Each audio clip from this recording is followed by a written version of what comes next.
Alright guys, welcome back to my channel. Today I'm going to be going over what I feel are the 8 most important steps to cosmetically upgrade or refresh any jet ski that has been sitting and has developed oxidation. Some of these steps can apply to boats also, but this video is more geared toward heavily oxidized jet ski finishes. Since this ski already had a partial set of black tip traction mats installed, I had to get the rear ones shown here removed so I could install the new set I bought for it. The first step is removing any unwanted traction mats, stickers, and decals with a product like Citristrip or an equivalent adhesive remover. I use a heavy-duty plastic chisel to scrape and remove the old thick part of the pad to expose the adhesive underneath. Once the adhesive is removed, if you have a ski like the Seadoo XP here, then you'll need to make sure there are no rivets from the old rubber foot mats sticking out above the surface. I typically use a metal chisel to lop off the head of the rivet under the mat, then an abrasive roll-out disc to grind it flush with the surface. The second step is to use 3M rubbing compound to remove any black spots, discoloration, decal ghosting, and really the worst part of the oxidation, the chalky dry layer. I don't recommend using an electric polisher for this step because you can take off too much material too quickly. I just use a microfiber rag and enough product to wet the rag and use for the area I'm cleaning up. Be careful getting product on decals you want to save because it can take color off pretty quickly. The third step is to use 3M Perfected medium cutting compound and wax over the whole surface of the ski. This product picks up where the rubbing compound left off by removing any haze left by the rubbing compound and bringing out the shine and the finish. If you haven't subscribed to my channel, please take a moment and do so. I have a lot more videos to come. Check out my kit.co page for all of the products, tools, and accessories I use and recommend. The fourth step is to use 3M marine wax over the whole ski to bring out the best shine and protect the finish for future use. If you're putting new traction mats on, try to keep the wax off the new pad stick surface area.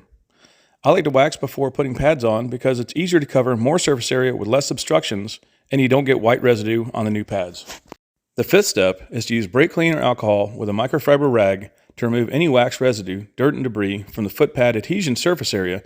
This step is also helpful for the epoxy filling the rivet holes to bond better. This video clip shows how much water can leak in your ski if you don't fill the rivet holes.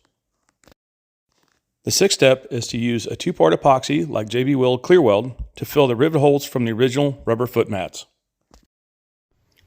Hey guys, we're back. I wanted to go through a step here that is one step needed to get closer to putting foot pads on this ski. This particular ski used to have riveted on foot pads, and so in order to make sure you fill in the rivets, you have to go through and seal those with some kind of epoxy or something that's going to be solid enough for the glue on the foot pad to stick to properly. So as you can see, these are all filled in. Most of these rivets were probably drilled out, and maybe some of the rivets actually fell into the hole, so they're leaving some open holes. So you can kind of see this is really the process, but you can see all those holes that have been filled in.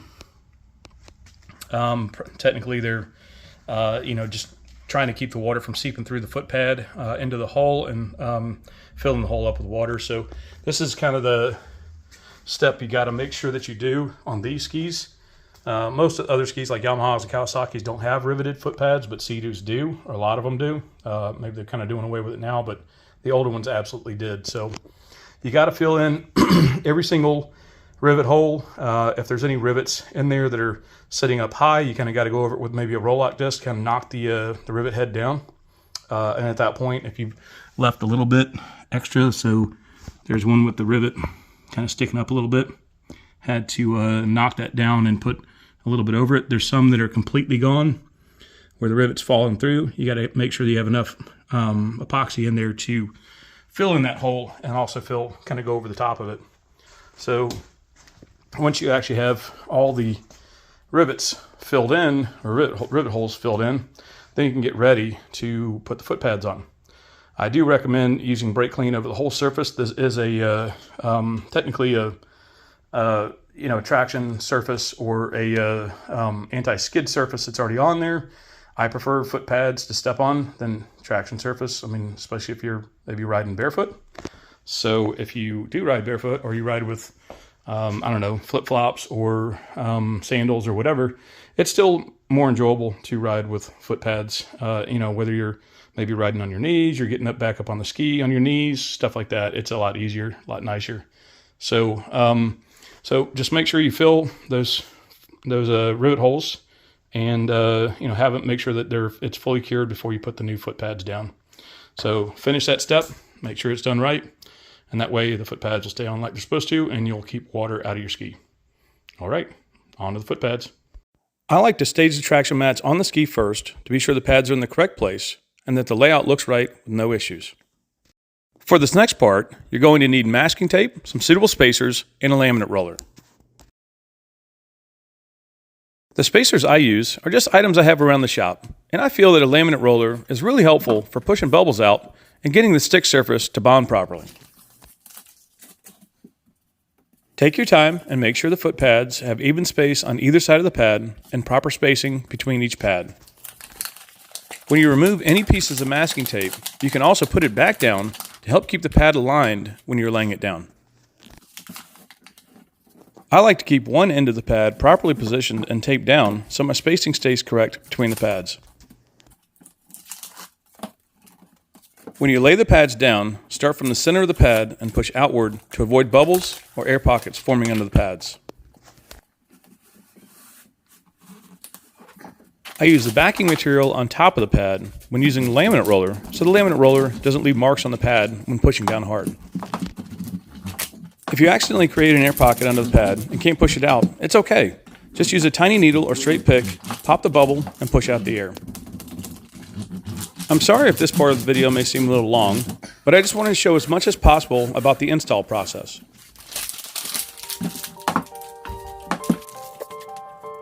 Stick around to see the finished results and vinyl recommendations. I have a cool accessory idea to help with the moldy stain problem on the handlebar cover.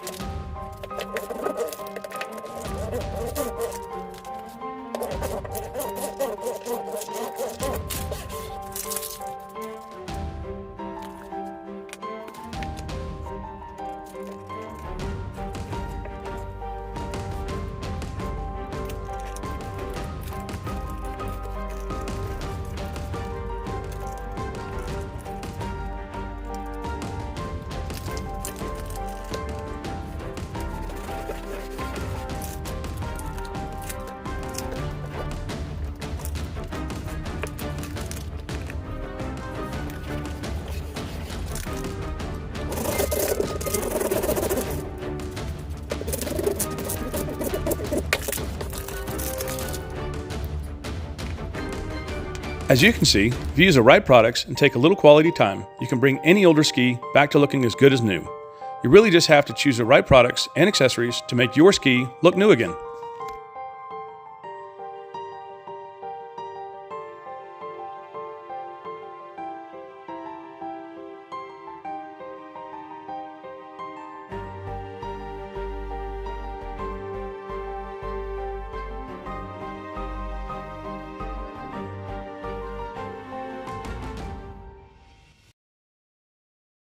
I intentionally left the underside of the ski untouched with products so you could see the difference between the top side that I polished and waxed and the bottom, which is still all chalky, dry, and oxidized.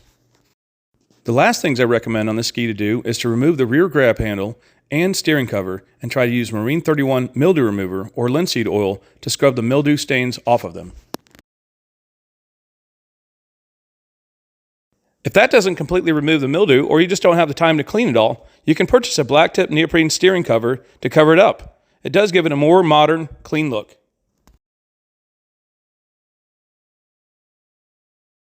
That pretty much wraps this video up. Don't forget to hit the like button if you like this video and subscribe to get notified of new videos in the future. Thank you for all your support. See you in the next video.